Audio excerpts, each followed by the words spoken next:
पाकिस्तान फिर एक्सपोज हो गया है। पाकिस्तान ने अपने 11 एयरबेस को हुए नुकसान को जितना छुपाया, अब उसकी सैटेलाइट तस्वीर रिलीज हो चुकी है। साफ नजर आ रहा है रावलपिंडी एयरबेस पर हुए हमले के बाद जनरल मुनीर के बंकर में छुपने की खबर क्यों इतनी वायरल हो गई।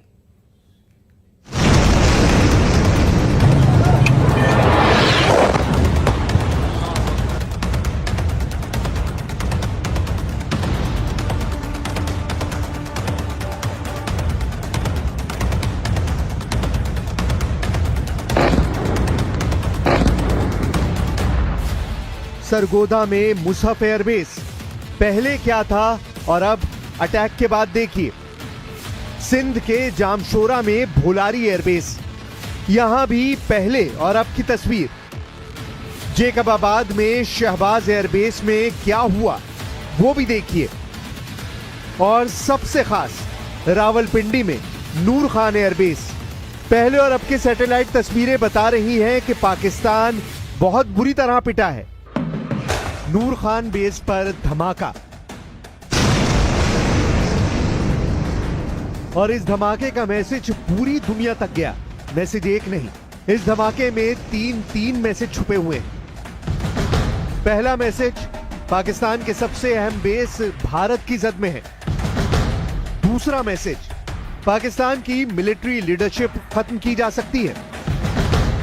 तीसरा मैसेज, पाकिस्तान के परमाणु ठिकाने भारत की जद में है। नूर खान एयरबेस रावलपिंडी में है। रावलपिंडी पाकिस्तानी सेना का मुख्यालय है और इसी मुख्यालय में बैठते हैं जनरल आसिम मुनीर। भारत ने 11 अड्डों पर स्ट्राइक करके बता दिया कि कितनी तेजी से पाकिस्तान की मिलिट्री कमांड को घुटनों के बल लाया जा सकता है। इस स्ट्राइक में रावलपिंडी के कमांडरों के लिए क्या मैसेज था, उसे समझने से पहले देखिए कैसे नूर खान एयरबेस और सरगोदा एयरबेस पर हुई एयर स्ट्राइक ने पाकिस्तान की परमाणु कमांड में कोहराम मचा दिया। नूर खान एयरबेस से 100 किलोमीटर पूर्व में है कहूटा परमाणु प्लांट। यह न्यूक्लियर सेंटर ही पाकिस्तान के परमाणु कार्यक्रम की बुनियाद कही जाती है। नूर खान एयरबेस से 40 किलोमीटर उत्तर पश्चिम में है वाह कैंट। यहीं पर पाकिस्तान के परमाणु वॉरहेड असेंबल किए जाते हैं। नूर खान एयरबेस से 40 किलोमीटर पश्चिम में है फतेह जंग। यहीं पर पाकिस्तान बैलिस्टिक मिसाइल लॉन्चर तैयार करता है। नूर खान एयरबेस से 30 किलोमीटर उत्तर पश्चिम में है तक्षशिला। यहां भी पाकिस्तान की मिसाइलों की टेस्टिंग की जाती है, उनके लॉन्चर तैयार किए जाते हैं। नूर खान एयरबेस से चंद किलोमीटर पश्चिम में है नीलौर प्लांट। यहां परमाणु बम के लिए पाकिस्तान की प्लूटोनियम फैसिलिटी है। एक धमाका और पाकिस्तान के परमाणु कार्यक्रम पर पंजे वाला हमला हो गया। एक टारगेट से 5 अड्डों तक मैसेज गया। पाकिस्तान के न्यूक्लियर से लेकर मिसाइल कार्यक्रम की धज्जियां कैसे उड़ाई जा सकती हैं, ये बात शहबाज शरीफ और जनरल आसिम मुनीर को बहुत ही साफ तरीके से समझा दी गई।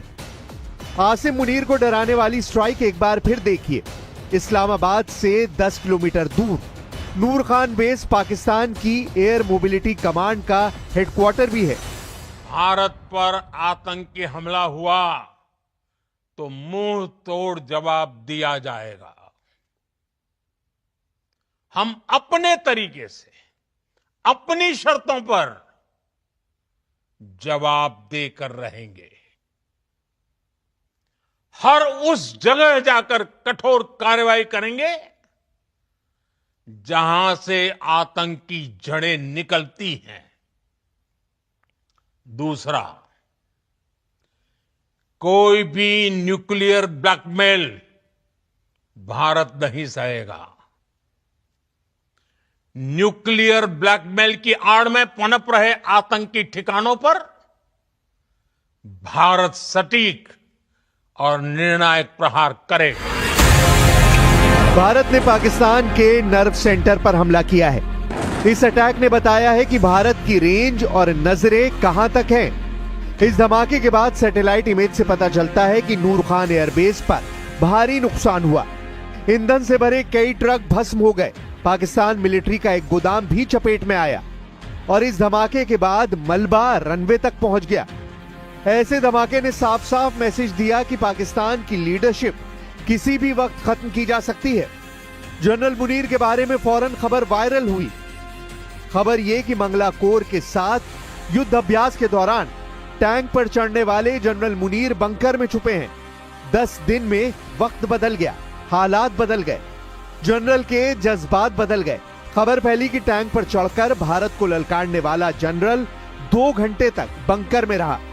इसमें कितनी सच्चाई है ये बात जनरल मुनीर और उनके करीबी जानते हैं। रावलपिंडी में नूर खान एयरबेस पर धमाके के बाद से ही पाकिस्तान का सबसे बड़ा खौफ शुरू हो गया। नूर खान पर भारत की स्ट्राइक ने पाकिस्तान को बहुत कुछ सोचने पर मजबूर कर दिया। इस धमाके में वो ताकत थी जिसकी गूंज पाकिस्तान के कोने कोने तक पहुंची। भारत के हमलों से डरे पाकिस्तानी फौज और खुफिया एजेंसी के अधिकारियों को लगा कि भारत जिस तेजी से सटीक हमले कर रहा है, ऐसे में कहीं उनके हथियार उन्हें ही न मार दें। नूर खान के साथ एक और बेस है जिसने पाकिस्तान में परमाणु इमरजेंसी वाला सायरन बजा दिया। यह है पाकिस्तान का सरगोदा एयरबेस। सबसे बड़ा नाम है सरगोदा का मुसहफ एयरबेस, जो पाकिस्तानी वायुसेना के मध्य कमान का सबसे बड़ा एयरबेस है। यहां पाकिस्तान के F-16 की 2 स्क्वाड्रन और JF-17 और मिराज 5 की एक स्क्वाड्रन तैनात है। साथ में MiG-21 की चाइनीज कॉपी F-7 भी यहां मौजूद है। सरगोदा का एयरबेस मुसहफ पाकिस्तान का सबसे खास अड्डा माना जाता है। लेकिन यहां पर हुई स्ट्राइक ने कैसे पूरे पाकिस्तान में परमाणु सायरन बजा दिया, अब ये बात समझिए। सरगोदा के मुसहफ एयरबेस से 15 किलोमीटर दक्षिण में है किराना हिल्स, यानी वो पहाड़ी इलाका जहां पाकिस्तान ने परमाणु बम का गोदाम बनाया हुआ है। सरगोदा के मुसहफ एयरबेस से 50 किलोमीटर पश्चिम में है पाकिस्तान का खुशाब न्यूक्लियर कॉम्प्लेक्स। यहां 5 परमाणु रिएक्टर हैं और इनको बचाने के लिए ही सरगोदा एयरबेस खास माना जाता है। सरगोदा पर स्ट्राइक को लेकर सबसे बड़ा जिक्र किराना हिल्स को लेकर ही हो रहा है और इसने इस्लामाबाद से लेकर व्हाइट हाउस तक पूरी दुनिया को बेचैन कर दिया है। लेकिन भारतीय वायुसेना ने कहा है कि किराना हिल्स पर भारत ने अटैक नहीं किया है। Thank you for telling us that Kirana Hill houses some nuclear installation. We did not know about it. Okay. And we've not hit Kirana Hills, whatever is there. Okay. I did not brief in my briefing yesterday. आप पाकिस्तान में फैले panic को समझ सकते हैं। पाकिस्तान की military और परमाणु सेंटर के करीब अटैक का मतलब साफ है।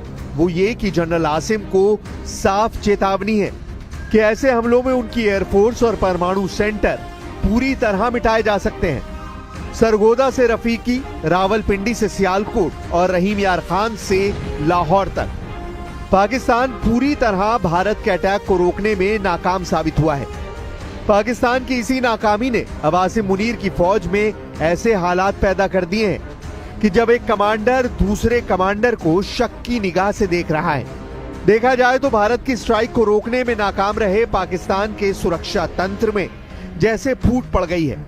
एक खबर ऐसी भी है कि जिसे लेकर जनरल मुनीर ने ISI प्रमुख को फटकार लगाई है।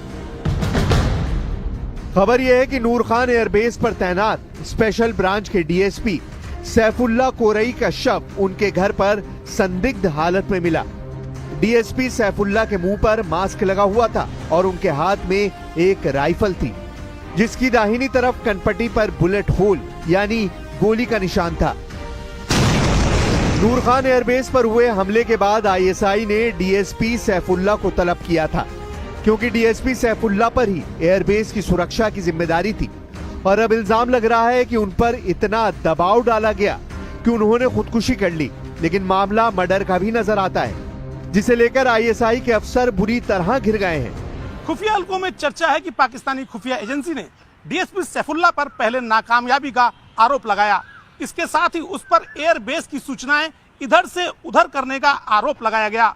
अपनी नाकामयाबी को छुपाने के लिए पाकिस्तानी खुफिया एजेंसी ने सैफुल्ला की हत्या कर दी और मामले को आत्महत्या में बदल दिया।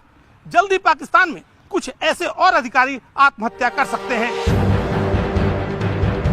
नूर खान एयरबेस पर हमले के बाद DSP सैफुल्ला की ISI के अफसरों से बहस हुई, झड़प हुई और फिर उनकी लाश उनके घर में मिली। कुल मिलाकर पाकिस्तान में हुई स्ट्राइक ने वहां के एयर डिफेंस से लेकर खुफिया तंत्र और तमाम तरीके की सुरक्षा की पोल खोलकर रख दी है। नूर खान एयरबेस पर धमाके जनरल आसिम मुनीर पर बहुत बड़ा दाग माना जा रहा है, क्योंकि इस हमले का मतलब है कि अगली बार अटैक हुआ तो पाकिस्तान की सेना अपने सबसे बड़े कमांडर को भी नहीं बचा पाएगी। पाकिस्तान में शुरू हो गया है ब्लेम गेम। अपनी जिम्मेदारियों से बचने के लिए पाकिस्तानी सेना और वहां की खुफिया एजेंसियां निचले अधिकारियों पर नाकामयाबियों का सेहरा सजा रही हैं। जवाब देने वाले अधिकारियों को मौत की माला पहनाकर आत्महत्या का नाम दिया जा रहा है। बुरी तरह घिर चुका पाकिस्तान अपने घर में बुरी तरह पिटा है। उसके हवाई अड्डों पर धमाके और आग के बड़े बड़े गोले देखे जा सकते हैं। पाकिस्तान को 7 मई के बाद से लगातार झटके लगे हैं। मुरीदके से लेकर बहावलपुर और लाहौर से लेकर रावलपिंडी तक धमाकों की वीडियो वायरल है। पाकिस्तान को इस बात का एहसास है कि जब जब उसकी तरफ से ऐसी मिसाइल दागी जाएगी, जवाब में उसका कोई ना कोई मिलिट्री अड्डा तबाह कर दिया जाएगा। इसकी गारंटी भारत ने बार बार दी है।